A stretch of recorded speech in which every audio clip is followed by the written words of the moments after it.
Two Davidson varsity football alumni went from teammates to rivals. Midterm elections are coming up. DTV will be taking a look at the proposals this week. And there's still so much to do in this month of opportunities for life after high school. DTV News starts right now.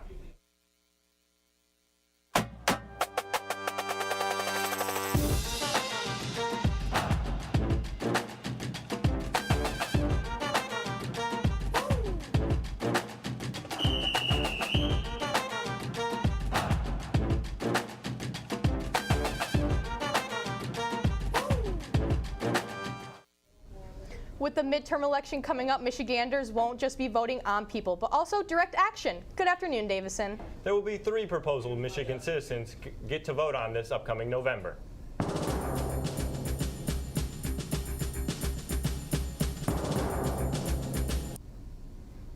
Proposal 1 is also known as the term limit bill. State congressmen currently are able to serve up to 6 years in the Michigan House of Representatives and 8 years in the Michigan Senate. Proposal 1, if passed, would make these politicians can serve up to 12 years combined in both the Michigan House and Senate. Proposal 1 would also strengthen the rules politicians have to follow on how they can disclose their financial information. This Thursday, DTV will be going over Proposal 2 and what you need to know. Teachers are always looking for ways to help you get to your secondary education so you can pursue your dreams. Ms. Supel is here to talk about her college experience. I went to Mott Community College. My favorite thing about working on the ambulance is nothing is ever the same. It's always different. I'm not inside, I'm outside. There's a lot more freedom to my job. I get to meet people all the time that I normally would never meet. My advice to the students is to find out what you like to do. All the hounding that your parents and Mrs. Wells is doing, take it and run with it, because you're very lucky to have people behind you saying, we'll help you get there. Just what do you want to do? Make a decision. And if you don't like it, you can always change it. Students, there's a scavenger hunt going on. Teachers will have this piece of paper. Every teacher should have passed them out on your first hour and go around teachers for questions for the college they went to. Questions can be multiple answers, and they should be turned into the guidance office by tomorrow. The Pink Out Day is tomorrow. Make sure to dress up in your pink swag. Student Council is encouraging everyone to dress in all pink. $2 will get you a sucker, bracelet, and a pink ribbon sticker. Teachers who nominate who wore the most pink and the winners will be announced this Thursday, October 27th. All proceeds will go to the Genesis Hurley Cancer Institute. For more information, check out the daily announcements. Sophomores, the GCI Roadshow will be on November 10th during second hour. The Roadshow is a presentation where GCI will discuss programs they offer. This is only for sophomores. If you are interested in attending the Genesee Career Institute next year, please sign up in the counseling office. A few clubs are meeting today. First is Small Engine Club, which meets today and every Tuesday at 3 in the Small Engine Lab. Past and present Small Engine students are eligible to participate. Also happening today is the VEX Robotics Club, which meets every Tuesday and Thursday after school in room 117 in the DAE. This is open to anyone interested in robotics. Moving on to tomorrow is the Environmental and the Auto and Off-Road Club. Environmental Club will be meeting in room 344. Anyone can walk in. The Auto and Off-Road Club, on the other hand, is only past and present automotive tech students and will be meeting in the room 113 at the DAE. Jack, coming up in sports, Jane Harris tells us about how a couple of Davidson varsity alumni have grown into friendly rivals in the college football world. And I could really get used to this Capri weather, but will it stay? Maddox gives us the weather for the rest of the week. I got Jimmy Collins on the slam.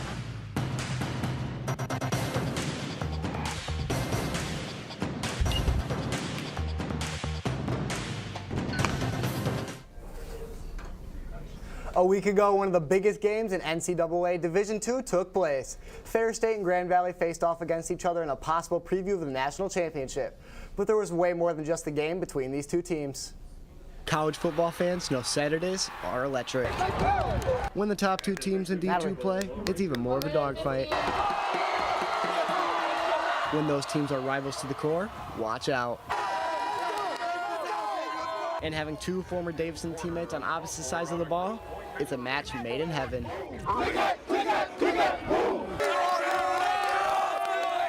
Caleb Smith is a former state champ with Davison and is now on the side of the defending national champs and #1 ranked Ferris State Bulldogs. While Tariq Reed, who became the Genesee County all-time leading rusher while playing in Davison, is now repping the #2 ranked GVSU Lakers. This game meant more than just football. These two were brothers. Overall, great guy. I mean, I got no bad words to say about him. Hard runner, hard worker. He's one of my good friends. Caleb's a dog on the field, man. He's a great safety. He's a hard hitter. They may have been family, but now they had to fight for their new squad. Tariq and his Lakers ran the ball down the field to get them up early. But after the Bulldogs D stopped Grand Valley, they marched right back down the field to answer. At halftime, Ferris would lead 14-10. Both teams battled back and forth, and of course at the end of the game, there was big trouble in Big Rapids. A Davison player was at the center of it all. Tariq got the handoff and fumbled the ball to give possession right back to the Bulldogs. The Lakers were not going to be counted out, so they picked off a pass and called game. The Lakers narrowly walked out with a win against the former #1 ranked team in the nation. Even though they took a hard loss, Caleb would not let the score bring him down. Oh, that gave us so much life. Offensively, we kind of struggled, but what can you do? It's a tight game. There are a lot of half calls that we were getting both ways, so we did what we could, and we came up short today.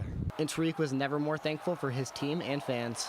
Well, it's definitely big to beat a rival, but in away games, the environment's hostile. But I want to say shout out to the Laker fans because they travel well, and we had some help. They left it all on the field, but the Cardinal football family stays strong. Chayton Harris, DTV Sports. Another Davison alum made his first start in D1 last Saturday. Brendan Sullivan got his chance to shine as Northwestern's starting QB against the Terps in College Park. He went 18-24 in a TD through the air. He also added 53 yards and a rushing touchdown on the ground. Sadly for the Wildcats, they came up short against Maryland with a final score of 24-31. Brendan was excited and ready to be put into the starting position. Yeah, it's a great feeling, something I worked for the last 2 years being there. So just finally everything coming to fruition, and hopefully we keep playing and turn the season around. Speaking of Davison football, this Friday the Cards will face off with Grand Blanc Bobcats right here at Cardinal Stadium for the first round of playoffs.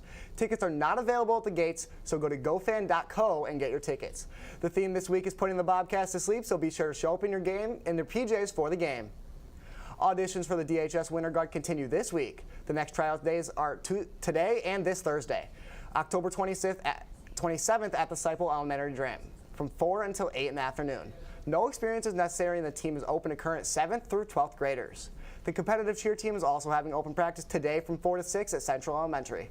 Now let's take a look at our upcoming playoff games, starting with the MHSAA Cross Country Regionals at Brighton this Friday at 4 p.m. Also on Friday, as we said before, the football team will be right here at Cardinal Stadium taking on the Bobcats for the first round of playoffs. Kickoff is at 7 for that game. Next Wednesday, the volleyball team will play against the winner of Flint versus Carmen at Lapeer at 7. Hey Maddox, it's been pretty warm and dry lately. Will that trend continue? Chayton, as much as I know we don't want to hear this, unfortunately the dry and warm weather trend will not continue as this week goes on. Good afternoon, Davison, and here is your weather forecast. So you can see this is actually the wrong graphic. We are having some technical difficulties at the moment, but pretty much a summary is today will be the warmest day, high temperature 75-56 with just mostly cloudy skies, and then tomorrow on Wednesday rain will move in, and then it'll slightly cool down on Thursday to 54 degrees, and then on the end of the week it will warm back up to 59 degrees with AM clouds and afternoon sunshine. As we take a look at the radar, that could get pulled up, just one second. Well, unfortunately, we are still having some technical difficulties at the moment, but we'll try looking outside. Well, it turns out that we are having some pretty severe technical difficulties at the moment, so I'll just toss it back to the anchors on the desk. If you want to see some fun videos of DTV, check out our TikTok page. There you will find videos from around the school and of our crew. You can find us at DTV_official. If you want to check out our other social media pages, you can find all of the links on our website, dtvnews.org. Well, guys, we don't have a newscast tomorrow like usual, but your favorite people won't be here because we'll be at the MIPA conference. Yeah, I am really hyped for this MIPA conference tomorrow. I've never actually been to one. None of us have, but it's going to be great. I really love these things. Yeah, you know, the last one I was at was when I was in middle school, but I'm really excited to go to Randall W. Scott III's highlights class, so really excited for that. That's all from us today. Have a great day, Davison.